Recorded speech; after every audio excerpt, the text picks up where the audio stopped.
एक प्राणी एक महिला के शरीर से उभरने लगता है जो उसकी ज़िंदगी पर काबू पाना चाहता है। अपने माता-पिता के साथ खाने के दौरान हन्ना, एक फैशन डिज़ाइनर, अपने बाएँ पेट में अजीब सा उभार महसूस करती है, लेकिन वह जल्दी ही गायब हो जाता है। उसी रात हन्ना अपनी नौकरी के लिए एक ड्रेस सिलने में व्यस्त होती है, जब वह गलती से अपनी अंगुली चुभो लेती है। जब वह अपनी चोट को देख रही होती है, तभी उसका बॉयफ्रेंड कैलिन उसे सोने के लिए बुलाता है। इसके बजाय वह कहती है कि उसे 2 और मिनट चाहिए, क्योंकि उसे ड्रेस पूरी करनी है। अगले दिन अपने काम पर हन्ना का सख्त और पूर्णतावादी बॉस क्रिस्टीन ये घोषणा करता है कि वह अपनी वसंत संग्रह पर काम करने के लिए कुछ कर्मचारियों का चयन करेगा। जैसे ही वह आलोचना करने शुरू करता है, क्रिस्टीन अपने आधे कर्मचारियों को रेड के रूप में चिह्नित कर देता है। जब हन्ना की बारी आती है, तो क्रिस्टीन ड्रेस के आस्तीन पर एक लाल रंग का धब्बा देखता है। हन्ना स्पष्ट करती है कि यह उसका खून है, क्योंकि उसने अपनी अंगुली चुभो ली थी। उसका बॉस उसकी व्याख्या को नकारता है, क्योंकि उसे इस बात की चिंता है कि हन्ना ने अपनी ड्रेस को कैसे स्टाइल किया है। क्रिस्टीन के लिए हन्ना की ड्रेस अद्वितीय नहीं है, इसलिए वह उसके काम को नकार देता है। आलोचना के बाद हन्ना तनाव महसूस करती है, जिससे वह बाथरूम में जाकर खुद को शांत करने के लिए जल्दी करती है। अचानक वह महसूस करती है कि उसकी तरफ की त्वचा सूजने लगती है, तो वह अपना शर्ट उठाकर उसे देखती है। वह अपने जन्म चिह्न पर एक अजीब सी गांठ पाती है, जो उसे परेशान कर देती है। इससे पहले कि वह इसे और जांच सके, उसकी दोस्त एस्थर का दस्तक उसे ध्यान भटकाती है। एस्थर उसकी चिंता करती है, लेकिन हन्ना झूठ बोलती है कि वह केवल माहवारी के दर्द से परेशान है। शाम को हन्ना अपने बॉयफ्रेंड के साथ समय बिताती है, जब दोनों के बीच अंतरंगता बढ़ जाती है। केलिन शुरू करता है, लेकिन वह अनजाने में हन्ना के जन्म चिह्न को छू लेता है। हन्ना उसका हाथ अपनी त्वचा से हटा देती है, जिससे वह भ्रमित हो जाता है। उसी समय हन्ना का फ़ोन बजता है और वह देखती है कि क्रिस्टीन ने उसे नया डिज़ाइन तैयार करने के लिए दबाव डाला है। इससे वह अचानक केलिन के अपार्टमेंट से निकल जाती है। अपने अपार्टमेंट में वापस आकर हन्ना नए डिज़ाइन तैयार करने की कोशिश करती है, जो क्रिस्टीन को प्रभावित करे और कंपनी में अपनी जगह बनाए। उसके सभी विचारों में से कोई भी स्केच उसे आकर्षित नहीं करता। हन्ना को अपने बाएं पेट में तेज़ दर्द महसूस होता है, तो वह उसे चेक करती है। डर के साथ वह देखती है कि उसका जन्म चिह्न एक विकृत प्राणी में बदल चुका है। और बुरा तब होता है जब प्राणी वही अपमानजनक बातें कहता है जो क्रिस्टीन ने उसे पहले कही थी। हन्ना इसे चुप कराने का तरीका ढूंढने की कोशिश करती है, लेकिन इसके द्वारा बुरी बातें उसकी आत्मा को भेद देती हैं। इसके परिणाम स्वरूप वह असहाय महसूस करती है और प्राणी को अपने शरीर से अलग होने का मौका देती है। कुछ समय बाद हन्ना जागती है और प्राणी को खोजने लगती है। अचानक वह उसके कंधे पर आकर बैठ जाता है, जिससे वह डर जाती है। हन्ना उसे पकड़कर दीवार पर पटक देती है। जब वह कमज़ोर हो जाता है, तो हन्ना उसे अपनी अलमारी में बंद कर देती है। हन्ना अपनी चोट की देखभाल करती है और देखती है कि खून उसके कपड़ों से रिस रहा है। इस घटना से उसे एक नया डिज़ाइन बनाने का प्रेरणा मिलता है, जो क्रिस्टीन को प्रभावित करेगा। अगले दिन हन्ना अपना मास्टरपीस क्रिस्टीन के सामने पेश करती है और वह उसकी कल्पकता की सराहना करता है। अंत में उसने क्रिस्टीन की इच्छित स्वीकृति प्राप्त कर ली। एस्थर खुशी से अपनी दोस्त को उसकी सफलता पर बधाई देती है, लेकिन वह उसके शर्ट पर खून देखती है। हन्ना बताती है कि यह शायद एक एलर्जी है और वह बाद में डर्मेटोलॉजिस्ट से मिलने का योजना बना रही है। दोपहर तक हन्ना अपनी त्वचा की स्थिति के बारे में डर्मेटोलॉजिस्ट से सलाह लेती है, जो उसके जन्म चिह्न पर स्थित है। डॉक्टर का कहना है कि हन्ना के पास दोहरी डीएनए है, यानी उसने अपनी जुड़वां बहन को अपनी माँ के गर्भ में समाहित कर लिया था। चिंतित हन्ना जुड़वां बहन के फिर से उभरने की संभावना के बारे में पूछती है, लेकिन डॉक्टर इस विचार को नकार देती है। उस रात हन्ना एस्थर के साथ एक बार में होती है, लेकिन उसकी नज़रें अपने फ़ोन पर लगी रहती हैं। वह चिंतित होती है क्योंकि केलिन उसके संदेशों का जवाब नहीं दे रहा है। हालांकि वह देखती है कि वह एस्थर को लगातार संदेश भेज रहा है, जिससे उसकी संदेह और बढ़ जाती है। गुस्से में हन्ना खुद को बहाना बनाकर बाहर जाती है, यह कहते हुए कि उसे सिर में दर्द है। अपने अपार्टमेंट लौटने पर हन्ना अपने बिस्तर के नीचे चरचरे की आवाज़ सुनती है। वहाँ प्राणी दिखाई देता है, जो अब हाथ पैरों वाला हो चुका है। वह हन्ना का मजाक उड़ाता है और उसे उकसाता है कि कैलिन को एस्थर की कंपनी उसकी से अधिक पसंद है। फिर वह हन्ना को सम्मोहित करता है और उसे कैलिन और एस्थर के रिश्ते को देखे जाने का आदेश देता है। तभी उसकी माँ का फ़ोन आता है, जिससे हन्ना अपने होश में वापस आती है और उसे अपनी स्टिलेटो से दबा देती है। इस मुठभेड़ के बाद वह प्राणी को अपनी तहखाने में छिपा देती है और उसे बंधक बना देती है। अगले दिन हन्ना अपनी माँ से फ़ोन पर बात करती है। स्टेसी ने राहत व्यक्त की, क्योंकि उसकी बेटी ने आखिरकार फ़ोन उठाया। हन्ना की उम्मीदों के विपरीत स्टेसी उसे लेकर चिंतित नहीं थी, बल्कि बेहद खुश थी। वह उसे सूचित करती है कि उसने उनकी गैलरी के लिए प्रतिष्ठित मूर्ति प्राप्त कर ली है। हन्ना इस जानकारी को नज़रअंदाज करती है और स्टेसी से पूछती है कि क्या वह जुड़वां है। उसकी माँ केवल हंसी में इसे टाल देती है, उसकी सवाल से चौंकी हुई। फिर विषय बदलते हुए स्टेसी घर बदलने के बारे में बात करती है, इसलिए वे एक विदाई पार्टी आयोजित करेंगी। इससे हन्ना चिंतित हो जाती है और अपनी आदत के अनुसार अपने नाखून चबाने लगती है। जब उनकी फ़ोन कॉल खत्म होती है, हन्ना को अपने दरवाजे पर एक दस्तक सुनाई देती है, तो वह देखने जाती है कि उसका अप्रत्याशित आगंतुक कौन है। बाहर काइलिन और एस्थर उसे आश्चर्यचकित करते हैं, क्योंकि वे उसे पिकनिक पर ले जाना चाहते हैं। हालांकि हन्ना की यह आशंका कि उनका कोई अफेयर चल रहा है, उसके मूड को ख़राब कर देती है। इसीलिए वह उनसे जुड़ने से मना कर देती है, ये बहाना बनाकर कि उसे पेट में दर्द है और आराम की ज़रूरत है। उनके वार्तालाप के बाद हन्ना ड्यूल डीएनए के बारे में जानकारी खोजती है। वह ऐसे लोगों का एक समर्थन समूह भी ढूंढती है, जो उसकी स्थिति जैसी ही स्थिति से गुजर रहे हैं। बिना देर किए हन्ना तय करती है कि वह उनके बैठक में भाग लेगी। बैठक के दौरान नेता फ्रेड हन्ना को बताता है कि समूह के सभी सदस्य के पास एक अंग है, वह जीव जो उनके जन्म चिन्हों से बाहर बढ़ता है। हन्ना खुश होती है क्योंकि उसे एहसास होता है कि वह अकेली नहीं है। वह सुझाव देती है कि उन्हें अस्पताल की मदद लेनी चाहिए, लेकिन फ्रेड इस विचार को नापसंद करता है। उसके अनुसार उनके एक सदस्य ने अपने डॉक्टर को सूचित किया था, जिसके कारण उसे संस्थागत किया गया। फ्रेड यह भी खुलासा करता है कि वह एक एनेस्थेसियोलॉजिस्ट है, इसलिए वह हन्ना को यह सलाह देता है कि उसकी चिकित्सा जानकारी को उनके समस्या से निपटने के एक फायदे के रूप में पहचाने। तुरंत फ्रेड समझाता है कि एक अंग एक परजीवी है जो अपने मेजबान से जीवित रहने के लिए उसे शोषित करता है। मेजबान के मानसिक और शारीरिक रूप से कमजोर होने के लिए फ्रेड बताता है कि अंग हिप्नोसिस का उपयोग करता है। अंग के खतरे से हन्ना चिंतित हो जाती है, इसलिए वह पूछती है कि इसे कैसे समाप्त किया जाए। फ्रेड अंग को मारने का विरोध करता है क्योंकि इसका मेजबान के साथ एक अपरिवर्तनीय संबंध होता है, यानी मेजबान वही नुकसान झेल सकता है जो अंग को होता है। इसके बजाय वह अंग को शांत करने की सलाह देता है। जब वह शांत करने की दवाइयाँ प्राप्त करती है तो समूह की एक सदस्य क्लॉडिया उसे दोस्ती करती है और उसे अपने घर पर कॉफ़ी पीने के लिए बुलाती है। क्लॉडिया के घर पर हन्ना को पता चलता है कि वह एक तलाकशुदा दूसरी कक्षा की शिक्षिका है। क्लॉडिया उसके रिश्ते की स्थिति के बारे में पूछती है तो हन्ना उससे यह बताती है कि शायद काइलिन और एस्थर का कोई अफेयर हो। यह बात और भी बुरी हो जाती है क्योंकि एस्थर ने काइलिन को उससे पहले जाना था, जिससे उसकी शंका बढ़ जाती है। अचानक हन्ना को दरवाजे पर जोर से दस्तक सुनाई देती है और क्लॉडिया उसे बताती है कि यह उसका प्रतिबंधित अंग है। हन्ना उसके कार्यों को बुरा नहीं मानती क्योंकि उसने भी अपने अंग के साथ वही किया था। प्रभावित होकर क्लॉडिया इसे आरामदायक पाती है क्योंकि हन्ना ही वह अकेला व्यक्ति है जिससे वह बात कर सकती है।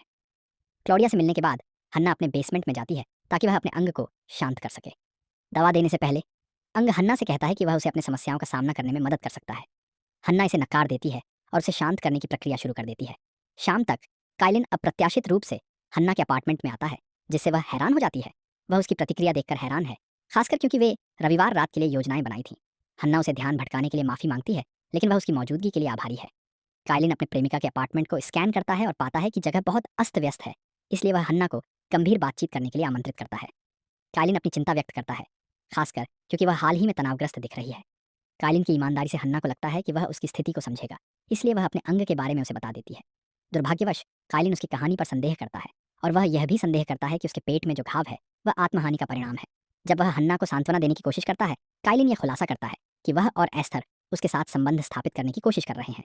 हन्ना इस बात को सुनकर नाराज हो जाती है, इसलिए वह उसे घर भेज देती है। अगले दिन काम पर एस्थर देखती है कि हन्ना ध्यान से अपनी स्केचबुक पर लिख रही है, इसीलिए वह अपने दोस्त से काइलिन के साथ पिछले रात जो कुछ हुआ उस पर बात करने के लिए बातचीत शुरू करती है। इससे पहले कि वे और कुछ कह पाती, क्रिस्टियन आता है और हन्ना को निष्क्रिय होने के लिए डांटता है। यह हन्ना को गुस्से में डाल देता है और जब एस्थर उसे छूने की कोशिश करती है तो वह उस पर चिल्लाती है।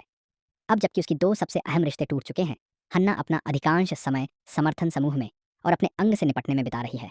इसके साथ साथ वह अक्सर क्लॉडिया के साथ मिलती है, जिससे उनका संबंध हम और गहरा हो जाता है। क्योंकि वह एस्थर की अनदेखी कर रही है, काइलिन उसे सांत्वना देता है। एक रात क्लॉडिया के घर हन्ना अपना अतीत साझा करती है, विशेषकर उस समय के बारे में जब उसने पीना शुरू किया था।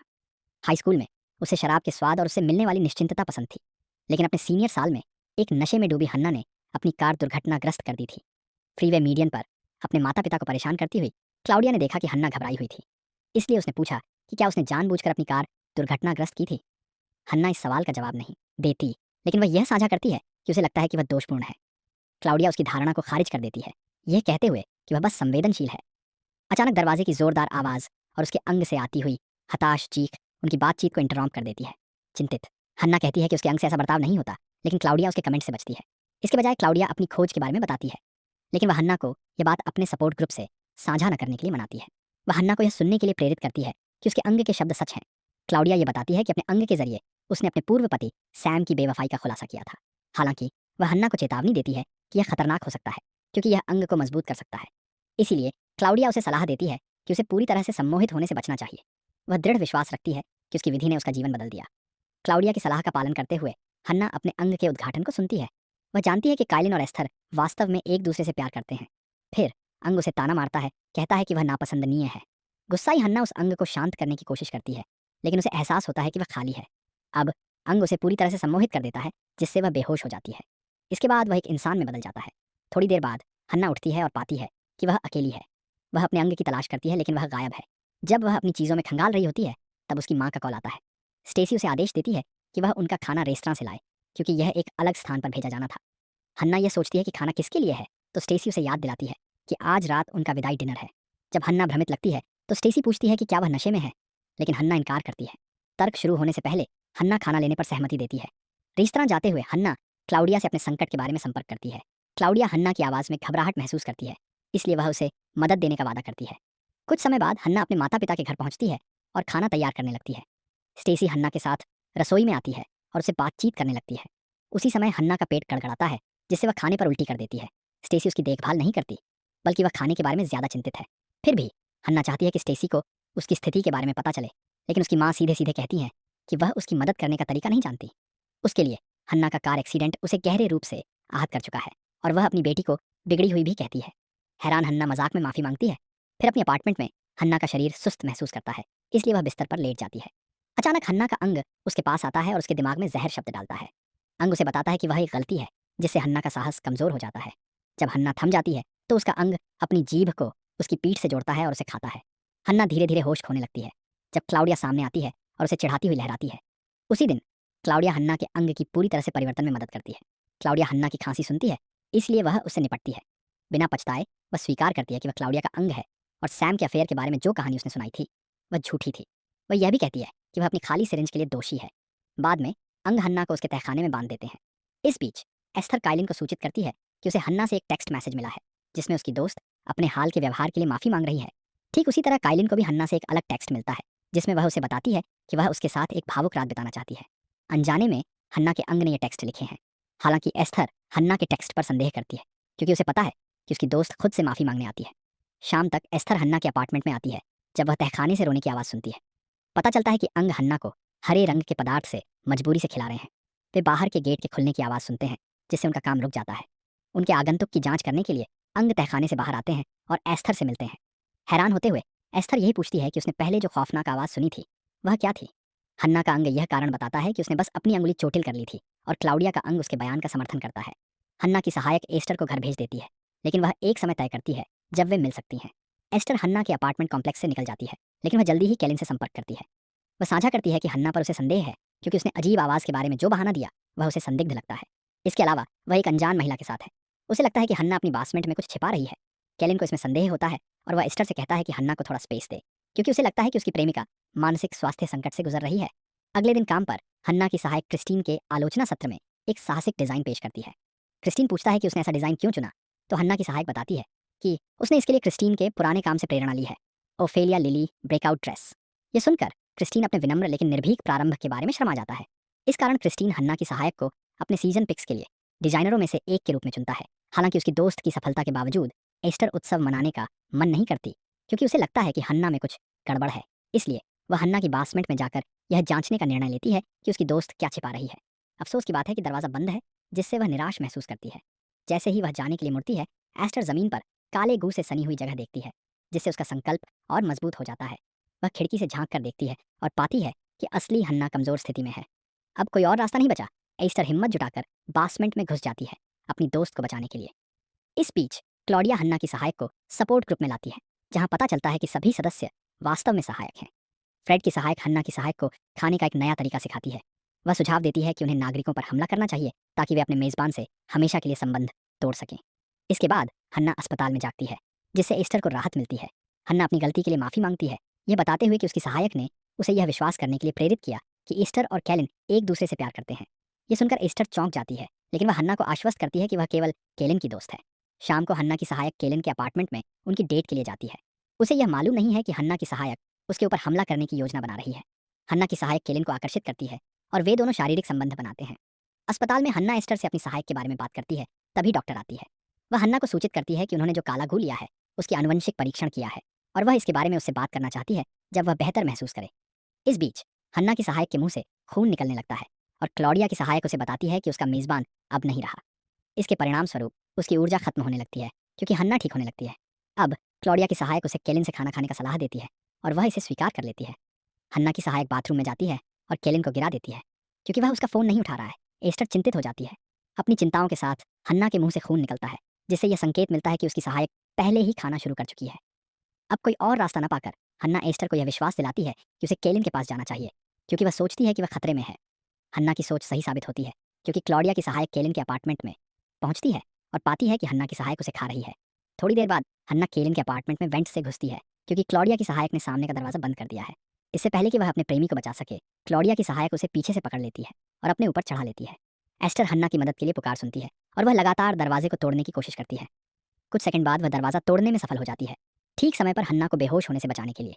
एस्टर किचन थर्मामीटर उठाती है और उसे क्लॉडिया की सहायक पर घुसाती है। फिर हन्ना सिरिंज पकड़ती है और उसे बेहोश कर देती है। तुरंत दोनों कैलिन के कमरे में दौड़ती हैं, जहां वे हन्ना की सहायक को पाती हैं, जो कैलिन को खा रही होती है। हन्ना कैंची का एक जोड़ा उठाती है और अपनी सहायक की जीभ काट देती है। एस्टर कैलिन को एक तरफ खींचती है, जबकि हन्ना अपनी सहायक से निपटती है। हन्ना की सहायक को कमज़ोर करने की योजना के तहत वह हन्ना का मजाक उड़ाती है, लेकिन हन्ना गुस्से में नहीं होती। इसके बजाय वह अपनी सहायक को संभालने का वादा करती है और उसे चूमती है। सहायक बेहोश हो जाती है और उसकी त्वचा पर लाल धब्बे दिखाई देने लगते हैं। अगले दिन हन्ना और एस्टर असली क्लॉडिया को बासमेंट से निकाल लेती हैं, जिससे उसकी सहायक की त्वचा की चमक खो जाती है। इसके बाद हन्ना और एस्टर अपनी नौकरी से इस्तीफा दे देती हैं और अपना फैशन ब्रांड शुरू करने का निर्णय लेती हैं। उनके घर के स्थानांतरण के दिन हन्ना अंततः अपने माता पिता से अपने भावनाओं का इजहार करती है। स्टेसी उन्हें स्वीकार करती है, जिससे हन्ना को राहत मिलती है। कुछ दिनों बाद हन्ना और एस्टर के घर में हन्ना अपने आप को छेड़ती है और अपने आप से कठोर शब्द कहने लगती है। इस व्यवहार से निपटने के लिए हन्ना अटारी में जाती है और अपनी परेशान सहायक को सुलाती है।